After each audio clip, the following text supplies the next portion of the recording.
Hubo un momento, y lo recuerdo con cierta vergüenza, en el que coloqué a Nyarlathotep en una posición incorrecta de la escala de poder de los mitos de Cthulhu, porque durante años se ha pensado que Cthulhu es uno de los dioses más peligrosos del universo de Lovecraft. Y sí, sé que eso parece una conclusión razonable. Cthulhu destruye ciudades, y Yog-Sothoth existe fuera del tiempo, y Azathoth sueña el universo entero. ¿Qué podría hacer Nyarlathotep frente a algo así? Después de todo, ni siquiera es el más grande, ni el más fuerte, ni el más antiguo. Y además, camina entre nosotros. Porque ese es el truco, ¿verdad? Que camina entre nosotros. Porque durante años interpreté esa cercanía con la humanidad como una debilidad, cuando en realidad es lo que lo convierte en la entidad más peligrosa de toda la cosmogonía Lovecraftiana. Y cuanto más investigaba sus cultos, sus avatares y las formas en las que nos manipula, más claro veía algo profundamente incómodo. Que cuando Cthulhu despierte, llegará como una catástrofe natural, mientras que Nyarlathotep llegará como una fiesta. Mi nombre es Francisco Javier Olmedo, soy escritor de narrativa de horror cósmico y hoy vamos a hablar de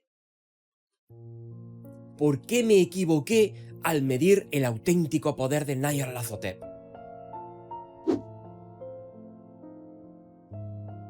Todo empieza, como tantas cosas en la cosmogonía Lovecraftiana, a través de un sueño, pero un sueño literal, no una aspiración personal.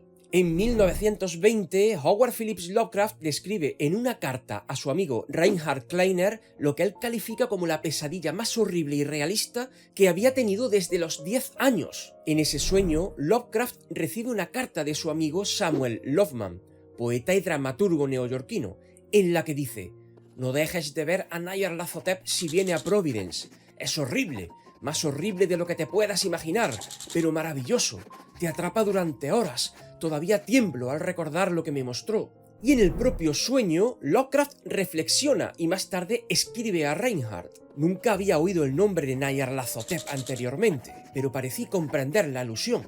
Nyarlathotep era una especie de showman, un conferenciante ambulante que realizaba espectáculos públicos en los que extendía el terror y el asombro mediante sus exhibiciones. Estas exhibiciones estaban formadas por dos partes: una horrible y posiblemente profética historia cinemática a la que seguían experimentos extraordinarios con aparatos científicos y eléctricos. Y lo que Lovecraft hizo a continuación es la prueba definitiva del poder que sobre él tuvo ese sueño. En cuanto se despertó, se puso a escribir, y el resultado de esa explosión creativa en prosa poética fue titulado simplemente Nyarlathotep, publicado ese mismo año de 1920 en la revista The United Amateur, un relato brevísimo, casi visionario, en el que no hay trama en el sentido convencional del término. Más bien se aprecia una atmósfera enrarecida, como una sensación de catástrofe inminente, y la figura de un hombre alto y oscuro que recorre las ciudades del mundo, guiando a las multitudes hacia la perdición. Y aquí fue donde cometí mi primer error de valoración. Cuando leí ese relato inaugural y lo encasillé de la forma en la que más o menos lo hace el público generalista, de acuerdo, aquí tenemos otra suerte de poema oscuro, algo menor en comparación con el resto de relatos de los mitos que vendría a escribir más tarde. Lo que sucedió es que no entendí que en esas pocas páginas estaba la semilla de algo mucho más grande y perturbador que cualquier monstruo físico que el soñador de Providence pudiera haber concebido. Y es que para entender dónde fallé en mi análisis de Nyarlathotep, primero debemos profundizar un poco en la arquitectura misma del universo Lovecraftiano, porque en esa arquitectura los seres más poderosos son también los más distantes, los más indiferentes y los más ajenos a nuestra propia existencia. Azathoth, el sultán ciego e idiota que babea y gime en el centro del caos último, rodeado de dioses menores que golpean sus tambores sin sentido y hacen sonar sus flautas infernales. O Yog-Sothoth, la llave y la puerta que existe más allá del tiempo y el espacio. O Cthulhu, que duerme en su tumba submarina de R'lyeh y cuya sola influencia onírica, incluso dormido, es capaz de corroer la cordura de los navegantes y los artistas sensibles en cualquier rincón del mundo. Tres únicos ejemplos de una infinidad de criaturas. Y es que, como ya exploramos en el pasado capítulo del Mitonauta que dedicamos a Dagon, estos seres son aterradores porque no tenemos necesitan, porque para ellos eres exactamente lo que para ti sería un grano de arena en el desierto. Y esa indiferencia absoluta es la columna vertebral del horror cósmico tal y como Lovecraft la concibió. Y entonces llega Nyarlathotep y lo manda todo al carajo por su accesibilidad y cercanía a la humanidad. Y eso, mis queridos hermanos, yo lo interpreté como una limitación, cuando en realidad se trata de lo contrario. Para que la idea nos quede clara de una vez por todas, os propongo hacer este ejercicio mental, que por otro lado ya hemos usado en otros capítulos anteriores de este mismo canal, pero me gusta volver a comentarlo porque es muy ilustrativo. Si tuviéramos que asignar un personaje de Marvel a Cthulhu, el papel le correspondería a Hulk, una fuerza de la naturaleza imponente, casi primitiva en su brutalidad, capaz de destruir una ciudad por el simple pecado de existir. Y por otro lado, Nyarlathotep bien podría ser interpretado por Loki, más inteligente que cualquier antagonista físico que hayas conocido, capaz de ganar guerras que nadie más habría visto venir, y con la ventaja añadida de que nunca sabrás con certeza cuando estás siendo utilizado por él. La diferencia crucial es que si Hulk y Loki se enfrentaran, la cuestión relevante no pasaría por evaluar al auténtico ganador en combate directo, como si quisieron hacer torpemente en el MCU. Lo más sensato sería reflexionar sobre quién habría preparado el terreno antes de empezar el combate. Y en ese terreno Loki ganaría siempre porque habría estado jugando antes de que su rival supiera siquiera que había un juego. Ahí está también una parte del error que cometí al valorar su poder. Evalué a Nyarlathotep midiendo su capacidad de enfrentamiento directo, cuando su poder real opera en una dimensión estratégica completamente diferente. Nyarlathotep no es indiferente a la humanidad. Ha decidido voluntariamente interactuar con nosotros. Y algunos de vosotros diréis con razón: No, pero eso es una distorsión del horror cósmico tal y como Lovecraft lo concibió, porque estaría dando demasiado protagonismo a la humanidad cuando debería ser lo contrario. Que sí, que lleváis toda la razón. Pero el propio Lovecraft se esforzó en redirigir esa divergencia del cosmicismo original, añadiendo que en esa insólita interacción con nosotros siempre existe una segunda intención perversa a nuestros ojos, pero que nunca alcanzaremos a comprender, dado que nuestra inteligencia es demasiado primitiva para abordar conceptos universales tan complejos. Precisamente la tachamos de perversa porque no somos capaces de entenderla. No en vano, en el grimorio de Vermis Mysteris de Ludwig Pring, se llama a Nyarlathotep el ojo que todo lo ve, una expresión que no es para nada accidental, dado que Nyarlathotep siempre observa, estudia, evalúa y cuando todo está atado y bien atado, actúa en consecuencia. Pensad un momento en esta analogía. Si nos echáramos una siesta en la sabana africana debajo de un árbol aprovechando la sombra, y nos pisara un elefante que pasa por allí descuidado, no hay que hacer muchas cábalas para llegar a la conclusión de que el daño que nos haría sería bastante interesante.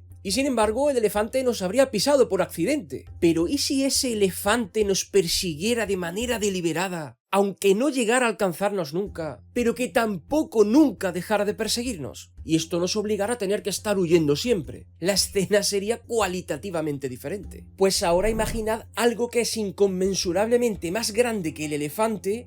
De hecho, apenas si se intuye su verdadero aspecto poco más allá de una masa fangosa e inconclusa de color bilioso, que además es infinitamente más inteligente que cualquier mente humana que haya existido jamás, y además ha decidido perseguirnos específicamente a nosotros para sus incognoscibles propósitos. Eso, mis queridos hermanos, es Nyarlathotep. Y es que hay una frase en el relato original que durante mucho tiempo pasé por alto, y que por otro lado es posiblemente la más reveladora de toda la cosmogonía Lovecraftiana. Lovecraft, al describir en esa misma historia la corte de Azathoth, aquellos gigantescos y tenebrosos otros dioses que danzan ciegos y mudos alrededor del sultán, los llama las ciegas, mudas y estúpidas gárgolas cuya alma es Nyarlathotep. Leámoslo de nuevo con calma. Las ciegas, mudas y estúpidas gárgolas cuya alma es Nyarlathotep. Los otros dioses, en la jerarquía superior del universo Lovecraftiano, entidades de poder incalculable, no tienen alma propia. Su alma, si es que puede llamarse así algo tan oscuro y retorcido, es el mismo Nyarlathotep, al que también se le conoce como el mensajero de los dioses exteriores. Sin embargo, si nos ceñimos a lo que nuestro gran maestro nos ha dicho, Nyarlathotep es, en un sentido literal,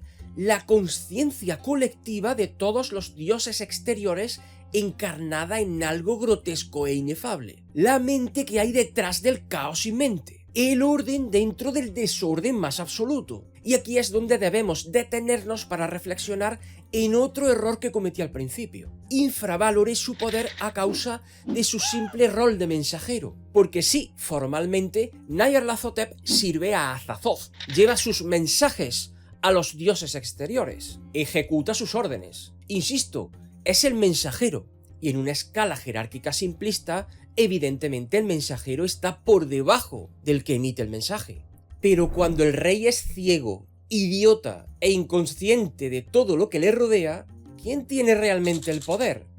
¿El monarca que no puede ni formular un deseo coherente? ¿O el consejero que interpreta ese caos y decide qué se hace con él? Indudablemente es imposible que no se nos venga a la cabeza el personaje de Grima, del Señor de los Anillos, pues ese es Nyarlathotep. Y es que hay un detalle en la genealogía Lovecraftiana que realza esta circunstancia de manera casi provocadora. Según la correspondencia que Lovecraft mantuvo con Clark Ashton Smith, el ciego e idiota Azathoth engendró primero a la niebla innominada, o Magnum Innominandum, de la que nació Yog-Sothoth.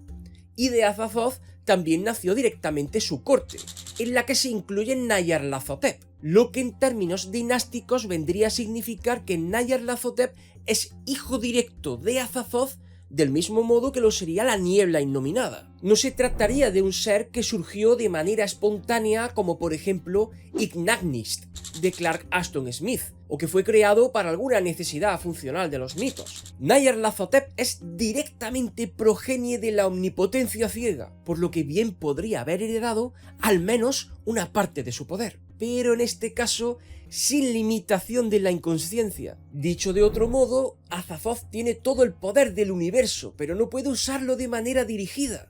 En cambio, Nyarlathotep tiene una fracción del mismo y puede dirigirlo con precisión quirúrgica. Y entre las dos opciones, la segunda es infinitamente más peligrosa para cualquier entidad consciente que habite en el universo. Prueba de ello, y aunque esto nos guste menos por haber surgido de la mano de nuestro impopular Augusto,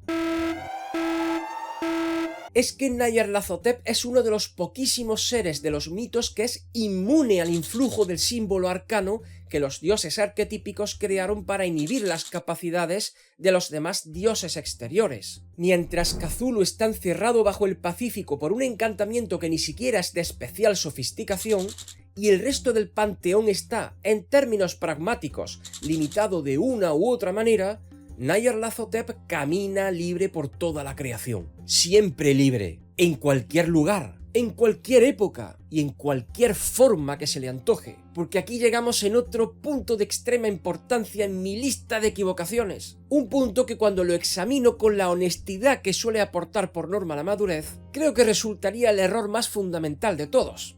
Y es que yo ya conocía muchos de los avatares de Nyarlathotep. Los había estudiado, los había enumerado, descrito, contextualizado, y aún así no había entendido lo que significaban, porque los había tratado como una suerte de colección de curiosidades, como un catálogo de excentricidades del caos reptante. No había comprendido del todo que esa galería es la prueba más contundente de la clase de poder que tiene. Porque ya lo dijimos antes, los grandes antiguos, los dioses exteriores, incluso los dioses arquetípicos, tienen uno o dos avatares a lo sumo. En cambio, Nyarlathotep posee, según las fuentes más conservadoras, más de 1000 formas documentadas. Y los descubrimientos más recientes sugieren que incluso ese límite podría no existir, que adoptaría cualquier aspecto que se le antojara, en cualquier lugar y en cualquier momento. Y a pesar de la numerosa cuantía, he querido recopilar aquí algunos de los avatares más inquietantes, como Aftu, porque en el antiguo Congo belga, Nyarlathotep es venerado como un enorme montículo de materia viscosa de cuya masa central emergen varios tentáculos dorados. Sus adoradores suelen ser nativos deformes o mutilados, aunque el culto comenzó como una organización de resistencia contra los dominadores belgas, lo que añade a esta forma una nueva capa de oscura ironía, el dios de la manipulación adoptado como un símbolo de liberación. Seguiríamos con aquel que se retuerce, también conocido como el agitador aullante, una columna de tentáculos negros y bocas aullantes que se enrosca sin fin sobre sí misma. Se sabe que esta forma en particular ha poseído a víctimas elegidas y ha hecho que sus cuerpos estallen en pedazos al abandonarlos. Aparece mencionado en ciertos relatos hindúes, aunque no tiene adoradores conocidos. También estaría la bestia. Esta forma animalística de Nyarlathotep se manifiesta a través de la gran esfinge de Giza. Es la criatura principal adorada por la hermandad de la bestia, y no cabe duda de que la idea de que uno de los monumentos más visitados del mundo sea el vehículo de manifestación de Nyarlathotep es perturbadora en un sentido muy particular. También estaría la cosa de la máscara amarilla, también conocida como el sacerdote que no debe ser nombrado o el non describitur, un ser envuelto en seda amarilla que mora en el monasterio sin nombre de la meseta de Len, en las tierras del sueño. Todos consideramos que el rey de amarillo es un avatar de Astur, pero la existencia de esta forma ofrece una explicación alternativa dolorosamente polémica. Y seguimos con el demonio negro, un monstruo de hocico y pelaje negros que teme a la luz, aunque ésta no le cause daño. En las Engral Kul, unas tablillas en idioma Aklo, se recoge la fórmula para invocarlo. El conjurador puede controlarlo mediante ciertos talismanes, aunque corre el riesgo de ser atacado.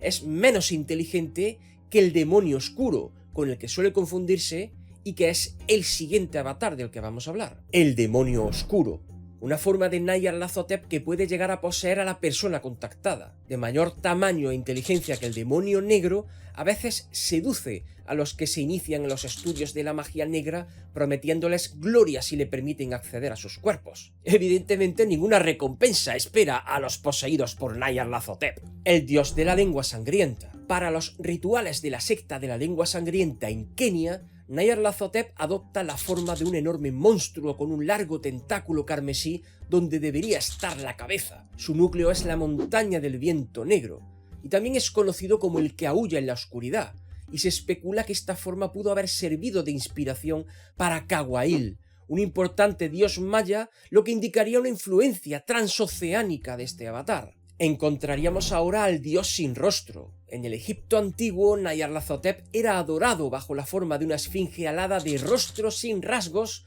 y con la triple corona de un dios. Se manifestaba en ocasiones a través de los cuerpos de sus ídolos. En el desierto egipcio aún se encuentran estatuas que lo representan, evitadas a toda costa por los beduinos, pues suelen causar locura y muerte a quien intente profanarlas. La efigie de Odio, una tribu africana ya extinta, adoraba al mensajero de los dioses bajo esta forma, que se manifestaba a través de sus tótems de guerra y permitía a sus seguidores revivir antiguas batallas y cambiar el curso de su historia.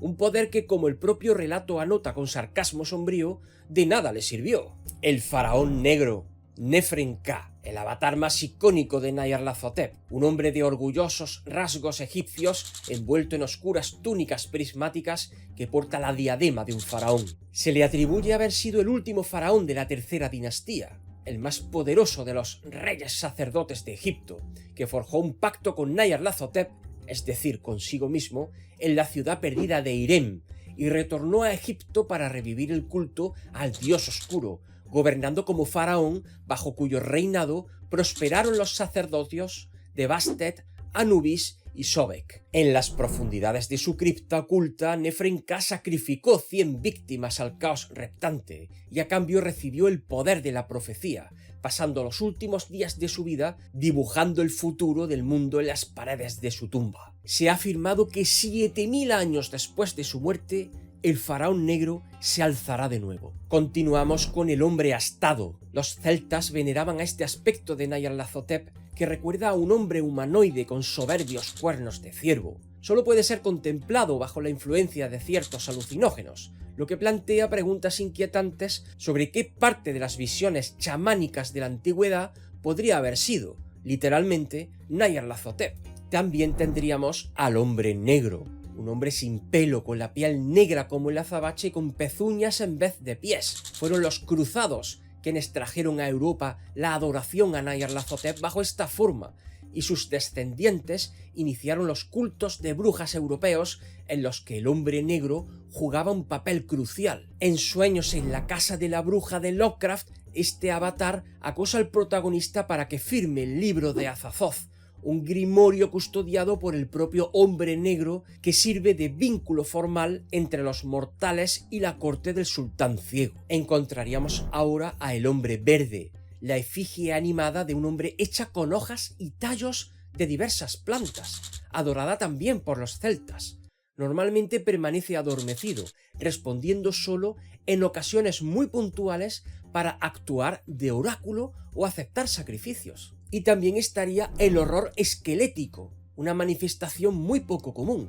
Un esqueleto viviente de 3,5 metros de alto, con la cabeza de un embrión humano y enormes garras. Nyarlathotep solo toma este aspecto cuando se transforma a partir de uno de sus otros avatares, tras haber sido atacado. El horror flotante. Esta forma de Nyarlathotep debe manifestarse a través de un huésped escogido y preparado de manera especial, de cuyo cuerpo brotará cuando su anterior dueño sea asesinado. Aparece como un organismo flotante semejante a una medusa de color azulado con venas rojas. Está relacionado con ciertas sectas vudú ciertamente marginales en Haití. Llegaríamos ahora a Elrog. En el mundo de Ligix, que corresponde al planeta Urano, los nativos metálicos del planeta y ciertos insectos de Shagai rebeldes adoran a Nyarlathotep bajo la forma de un titánico murciélago de 2 cabezas.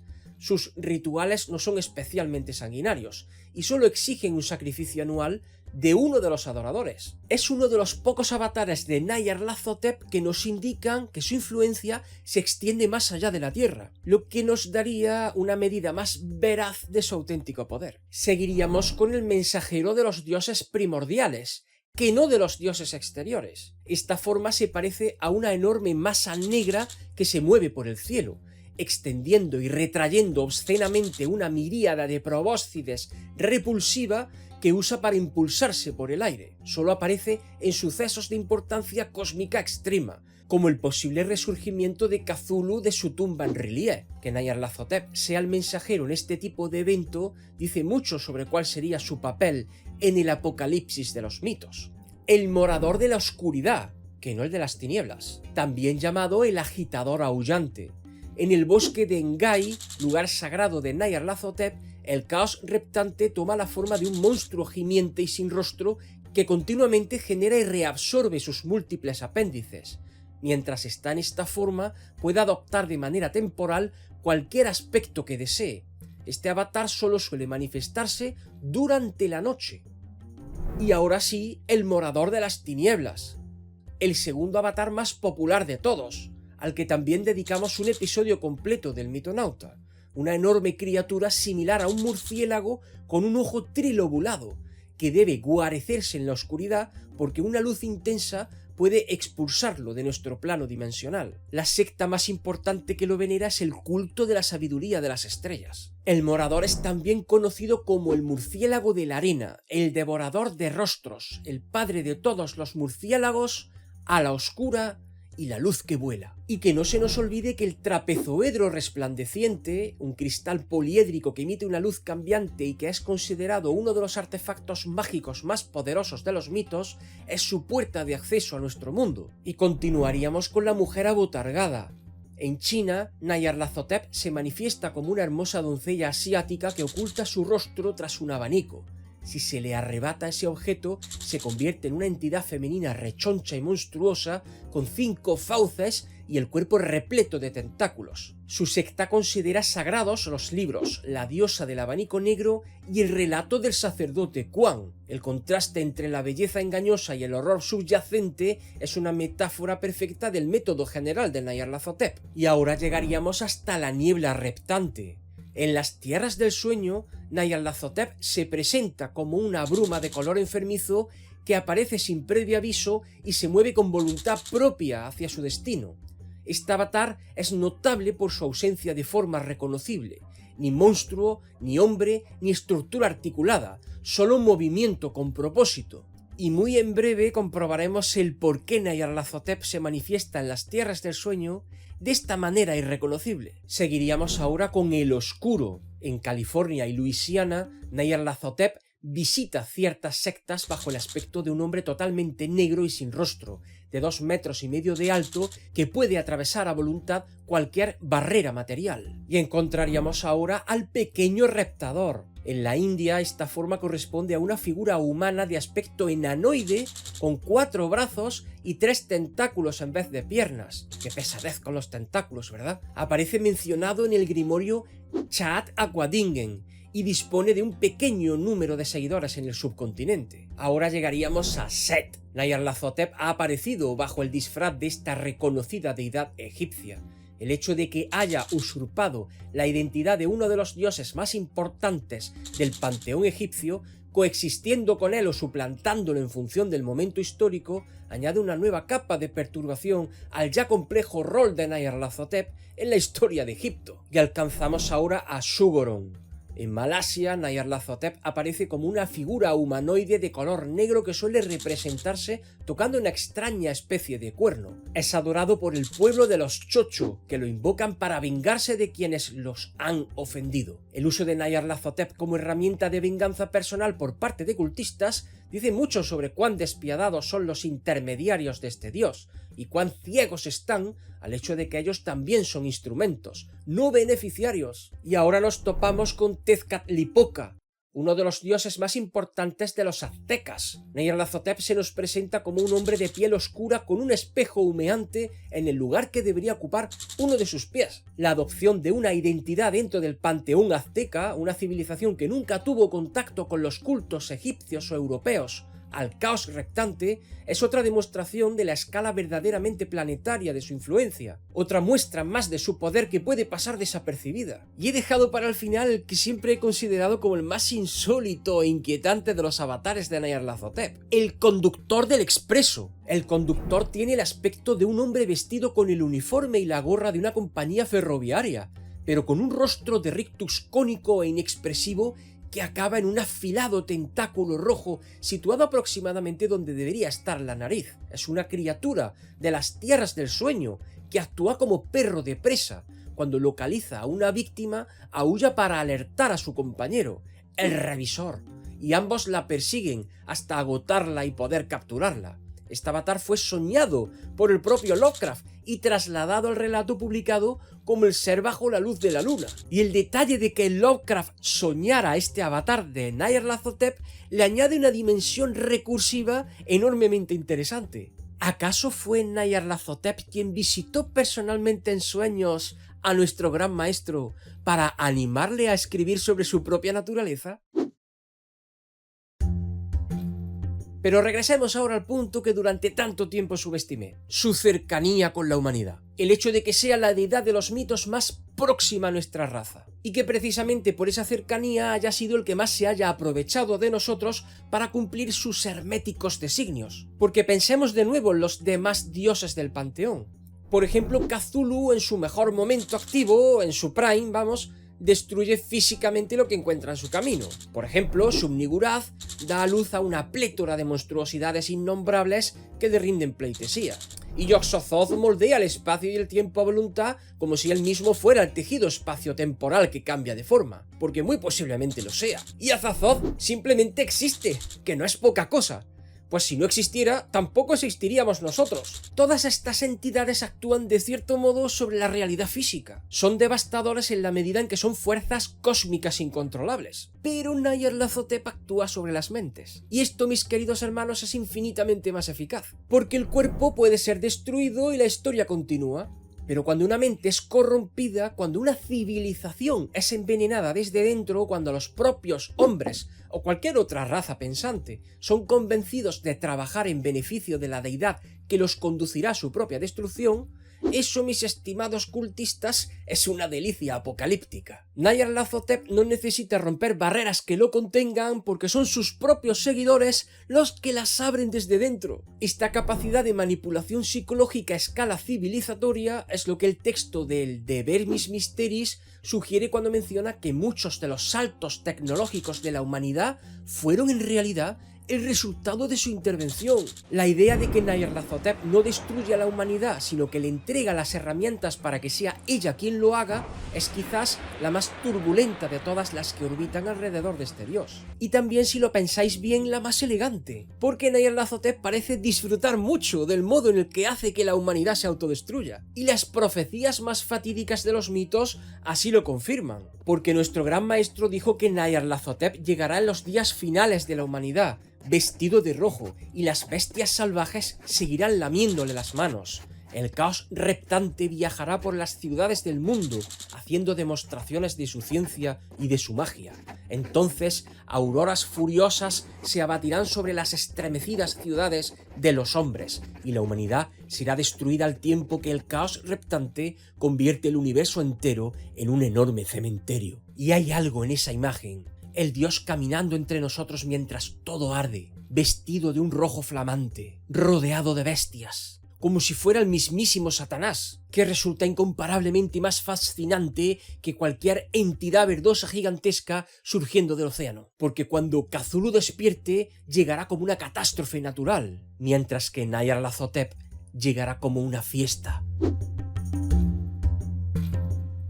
Y otro de los indicadores más claros del auténtico poder de Nyarlathotep, y que de nuevo había infravalorado, es la cantidad, la variedad y la antigüedad de cultos que lo veneran. Porque si el poder de una deidad se midiera a través del número de comunidades que le rinden pleitesía, Nyarlathotep ganaría por goleada al resto de deidades de los mitos de Cthulhu. Porque algunos de sus cultos canónicos incluyen al culto de la sabiduría de las estrellas, la secta de la máscara amarilla, el culto al demonio oscuro, el culto egipcio al dios sin rostro, la hermandad del faraón negro, el culto de brujas del hombre negro, la secta del morador de la oscuridad, el culto a Elro, los cultos egipcios a Nyarlath, el culto del Congo al dios Aftu, la hermandad de la bestia, la secta de la lengua sangrienta, la tribu de la efigie de odio, los sacerdotes del hombre verde en la tradición celta, la sociedad californiana de adoradores del oscuro, la orden majestuosa del Gran Oscuro, las tribus chocho de Malasia, los sacerdotes de Tezcatlipoca entre los aztecas,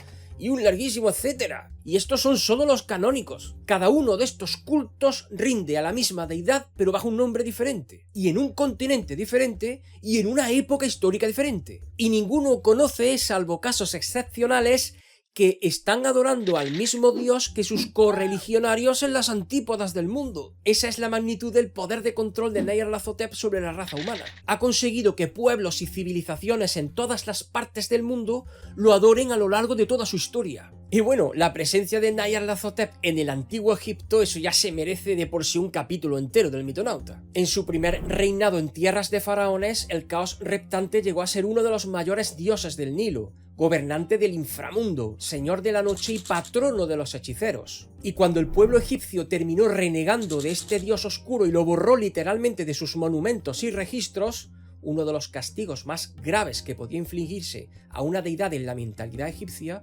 pensaron que habían ganado, que lo habían erradicado, que podían reformular las referencias a él en beneficio de figuras menos amenazantes como Set o Thoth, cuando lo que en realidad habían hecho era exactamente lo que Nyarlathotep quería que hicieran. Porque el dios se reinventó a través de la figura de Nefren-Ka, el faraón negro, y cuando ese intento también fue sofocado, encontró nuevas formas, nuevos nombres, nuevas culturas dispuestas a recibirlo sin saber quién era realmente. Borrad a Nyarlathotep de todos los registros que queráis, que él seguirá estando ahí bajo otro nombre, dirigiendo la historia de la humanidad. Pero seguimos con los diferentes apartados de mi catálogo de equivocaciones, y este es uno de los más sutiles. Subestimé a Nyarlathotep porque en mi lectura primitiva de los mitos lo asocié demasiado con el fanatismo religioso, y entonces pensé, bueno, las personas racionales, los escépticos, quedan a salvo de la influencia de Nyarlathotep, ¿verdad? Pues el relato Nyarlathotep de 1920 destruye esa idea desde el primer párrafo, porque este dios, en lugar de ofrecer a los crédulos promesas sobrenaturales que solo los ingenuos aceptarían, se presenta ante todos como un showman, como un conferenciante que posee un sinfín de misteriosos aparatos científicos que le permiten experimentar con la electricidad, algo que en aquella época podría haberse confundido perfectamente con los avances tecnológicos. La creación de Nyarlathotep responde en cierto grado al escepticismo que el propio Lovecraft tenía sobre el uso que la humanidad podría darle a los avances tecnológicos. Y es que nuestro gran maestro exploró en este dios la posibilidad de que el conocimiento científico nos condujera a la apertura de ciertas puertas orientadas hacia los horrores más insondables. Y esto nos lleva indudablemente a pensar, y prestad ahora especial atención, porque estamos ante uno de los debates más fascinantes que orbitan alrededor de la figura de Nyarlathotep, y es la posible conexión entre el caos reptante y Nikola Tesla. Y es que esta hipótesis tiene una elegancia perturbadora. Tesla, el hombre alto y delgado, de traje oscuro, de extraño acento, de pie junto a estructuras de metal que proyectan relámpagos eléctricos que parecía controlar con sus propias manos, el científico que prometía energía gratuita para todos, que experimentaba con tecnología que sus contemporáneos no podían comprender, que terminó siendo tratado como un loco después de ser aclamado como genio, el hombre cuyas investigaciones interesaron al gobierno de Estados Unidos después de su muerte. La imagen de Tesla en sus demostraciones públicas, convocando multitudes, despertando en sus espectadores a partes iguales la fascinación y el miedo, coincide de manera turbulenta con la descripción que el propio Lovecraft da de Nyarlathotep en su sueño de 1920. Sin embargo, tenemos que ser rigurosos. Lovecraft jamás mencionó a Tesla como fuente de inspiración. De hecho, no aparece su nombre en ninguno de sus escritos. Esta analogía fue una hipótesis que partió del escritor e historiador de ficción pulp estadounidense Will Murray, que fue miembro del grupo de estudio Providence Pulse junto al gran St. Yoshi, que ya sabéis que es el mayor experto mundial en la obra de Lovecraft y al que tuve el honor de entrevistar personalmente en Madrid y cuya entrevista podéis encontrar en este mismo canal.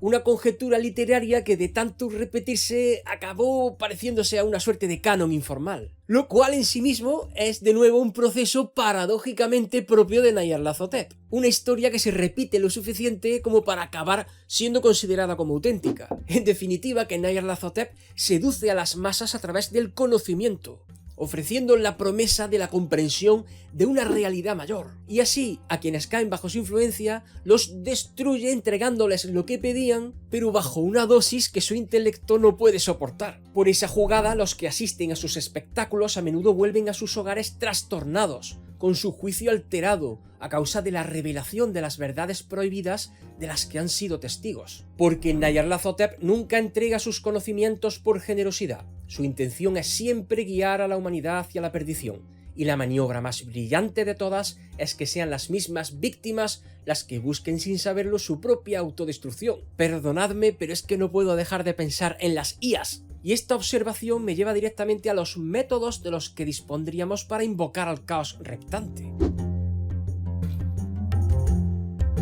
Y de nuevo, mis queridos hermanos, sin ningún género de dudas, Nyarlathotep es la deidad que más veces ha sido invocada en todo el universo Lovecraftiano, lo que si lo pensamos bien de por sí es una afirmación devastadora. El método más común de invocación es, como no podría ser de otra manera, el Necronomicon.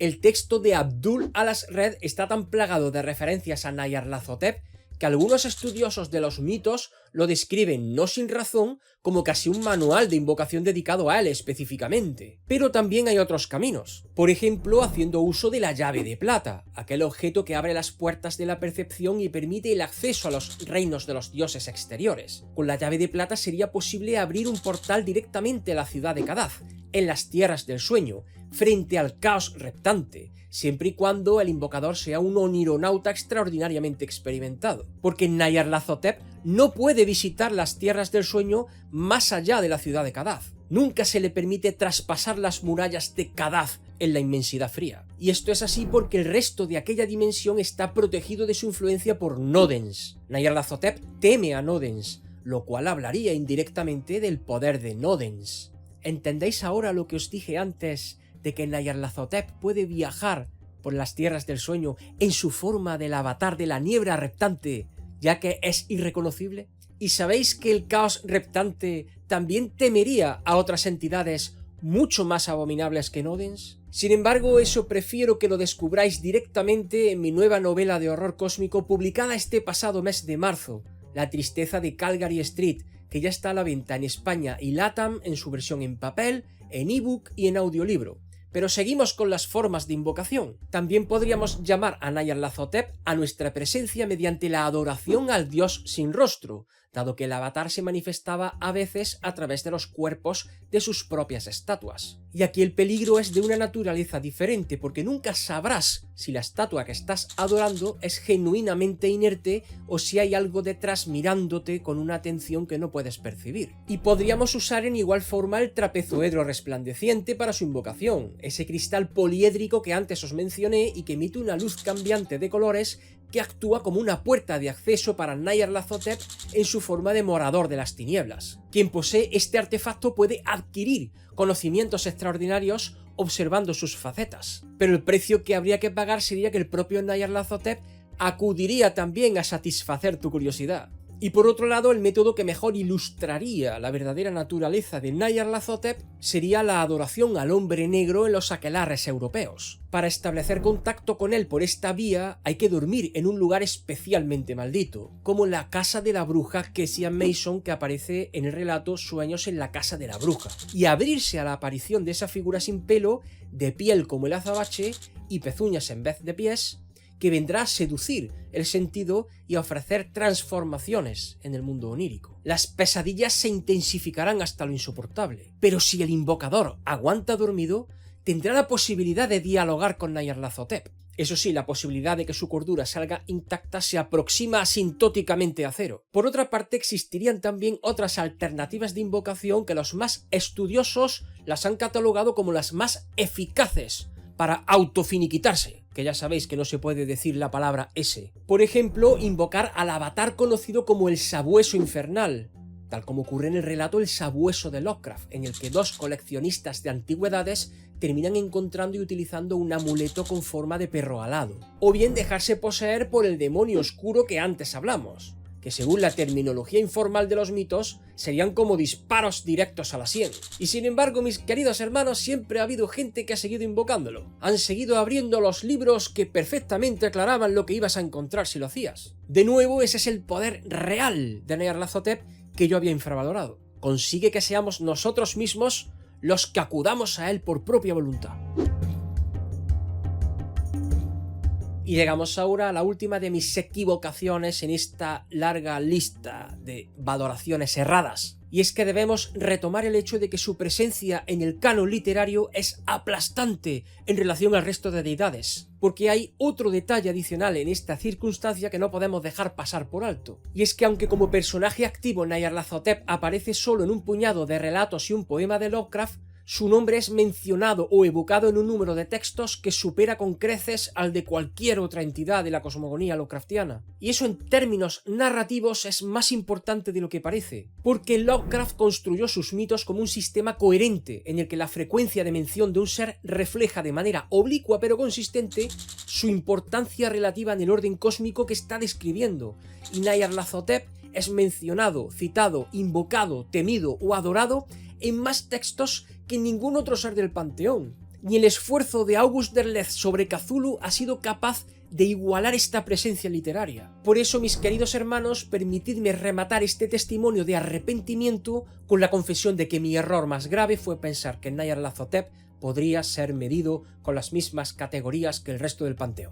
Que el tamaño, la fuerza bruta o la invulnerabilidad física no son medidas veraces para evaluar el poder de un ser cuya principal herramienta es la mente ajena. Porque Nyarlathotep siempre usa a un intermediario para cumplir sus propósitos. Siempre hay una víctima que colabora en su propia destrucción, o en la ajena. Siempre hay una cadena de causas y efectos que hace que el desastre parezca, a ojos del que lo sufre, algo que se ha buscado libremente, una trampa que no se cierra de golpe, sino que va atenazando lentamente a la víctima, como el símil de la rana que se cuece lentamente en la olla. Pues bien, Nyarlathotep lleva milenios cerrando esa trampa, y la gran pregunta que ningún estudioso de los mitos ha sido capaz de responder todavía es si ya habremos cruzado el punto de no retorno. Porque vosotros, mis queridos hermanos, ¿qué pensáis? ¿Creéis que la humanidad ya ha pasado el punto de no retorno de su autodestrucción? ¿O todavía queda algo de esperanza de salvación? ¿Ha hecho Nyarlathotep bien los deberes? ¿O todavía le quedan tareas pendientes por concluir? Dejad vuestra opinión por favor en los comentarios, porque al final, mis queridos hermanos, lo que diferencia a Nyarlathotep del resto del panteón Lovecraftiano es su paciencia,